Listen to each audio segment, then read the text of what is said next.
Hey guys, how's it going? It's Tuesday, about noontime. It's 43 degrees. It feels like it's 70. Absolutely beautiful out. There's that thing in the sky. I think it's called the sun. You haven't seen that for like ever. So everything's starting to expose itself out of the horde. I can find some of my parts, maybe.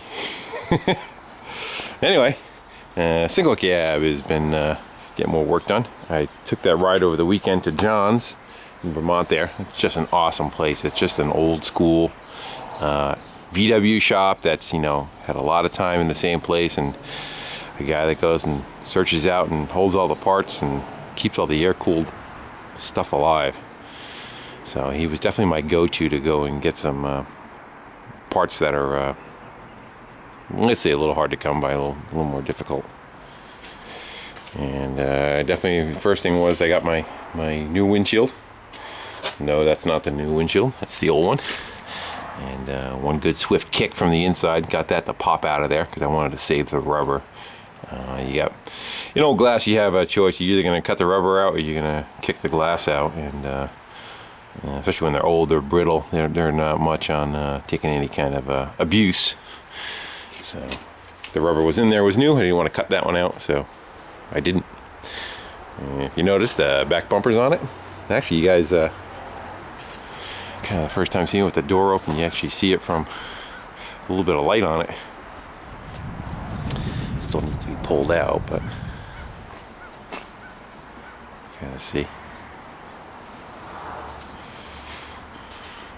It's usually black back here. You guys never get to see anything. And again, it doesn't have much of an oil treatment on it yet, a wax treatment. Kind of see where it stops right here. The rest of it's still dry. But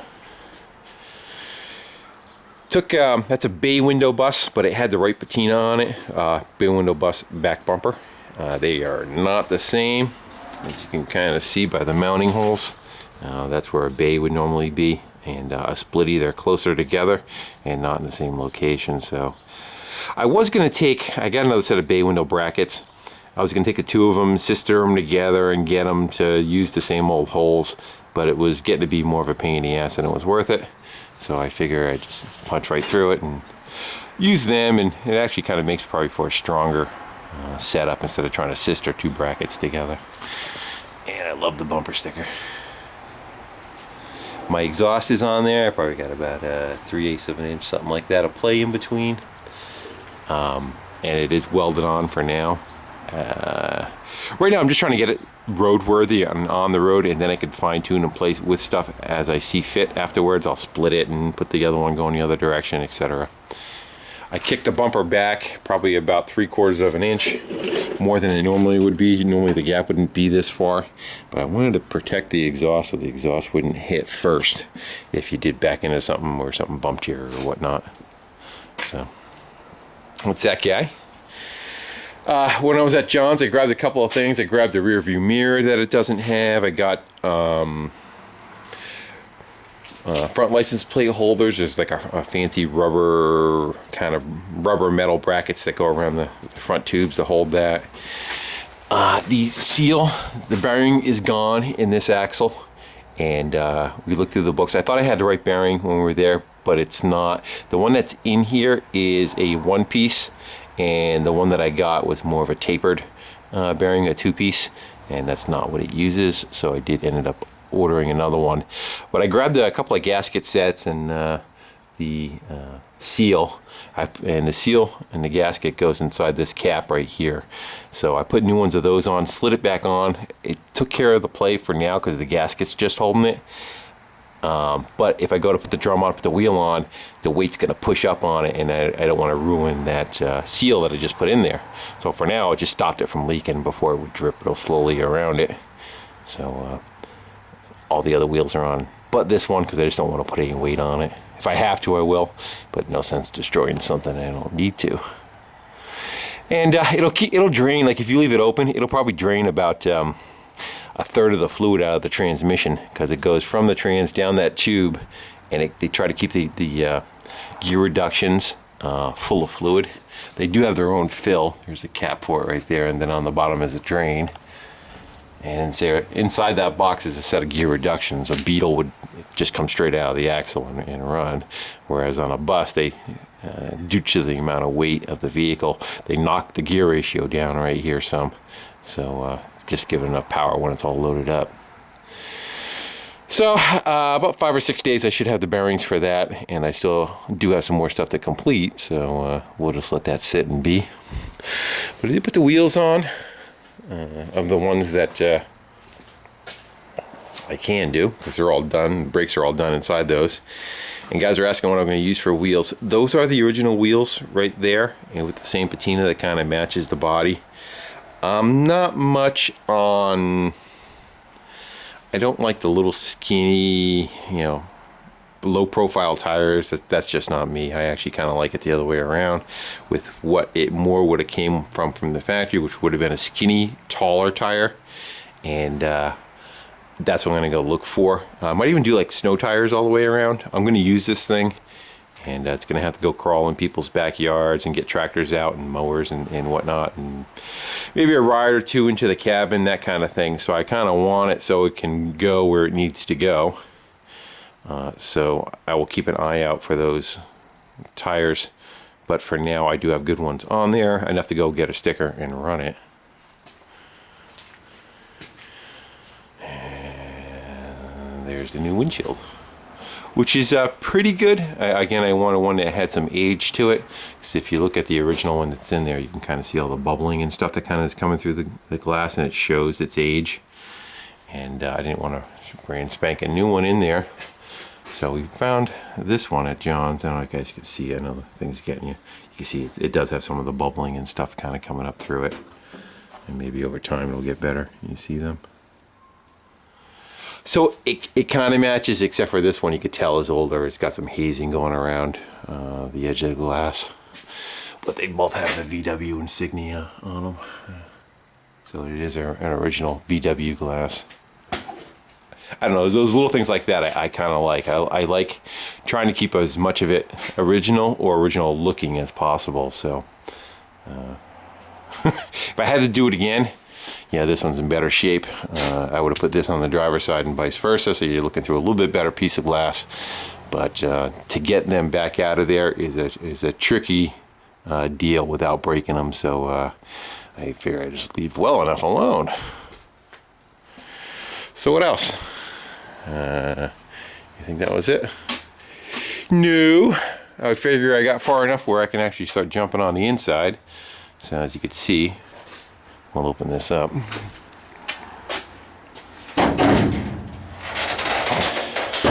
I got the decking down. I welded it's 4 pieces. That's like a 4x5 sheet. That's a 4x5 sheet, and then it's got like these two, I don't know, about 8-10 inch pieces welded together at the end.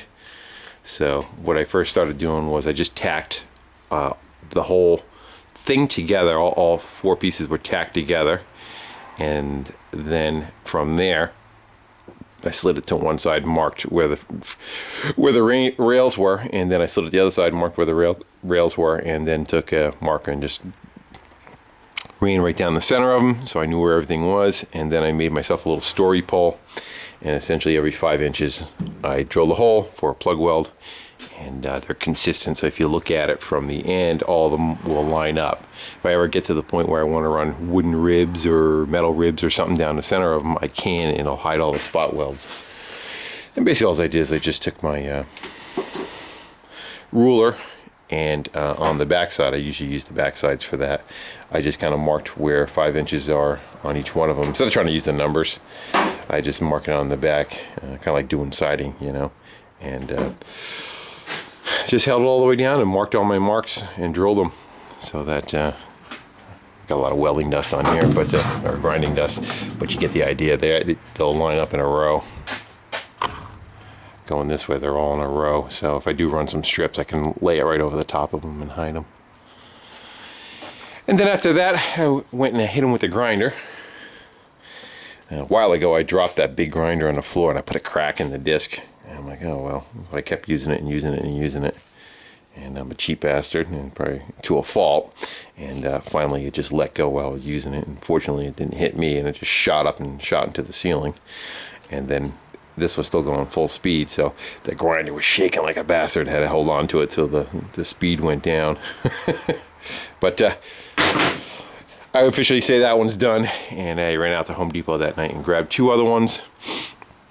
And I grabbed an 80, and I grabbed on there is a 40 grit, and it just makes quick work of knocking those welds down, and again, where the seams are, knock them back down. So the idea is I want to get one complete surface with no holes through it, so that when it rains, the weather does not take out the bottom again like it did before.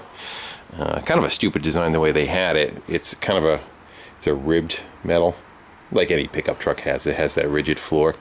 But what they did was, after they did that, where the valleys were, they put a wood strip, which is all fine and well, but they just drilled a hole through it with a screw and put a screw in it. Again, the wood rots out. What's left is a hole where the screw is, and the water just goes down and below. No place for it to go, but taking out the bottom. So my idea is to try and rectify that so that does not happen again. I'm liking it. It's an excellent work table. If I have something up there and I want to go work on it, even if it's a windy day, I can go leave those other 2 sides up, and it gives me like a nice work table to have. So to finish it up, what I'm going to do on the front here is I'm going to put a piece of angle going up, so I'll butt it right up as far as I can. I'll weld the front edge, and then I'll beat the wall up back to it, and I'll probably run tacks all the way down the side, because this is, you know, not very thick metal, and it's kind of you know, living on a prayer there a little bit. So for that area, after I tack it, I'll run some seam sealer down it, so nothing's going to get in behind it. And probably like everything else, I will put some rust on it. Yeah, that's pretty much about it. I will rust it out. I will also rust this stuff out so it looks the same as the rest of it, you know, like this area, so it doesn't stand out so much. But that'll be a little bit later.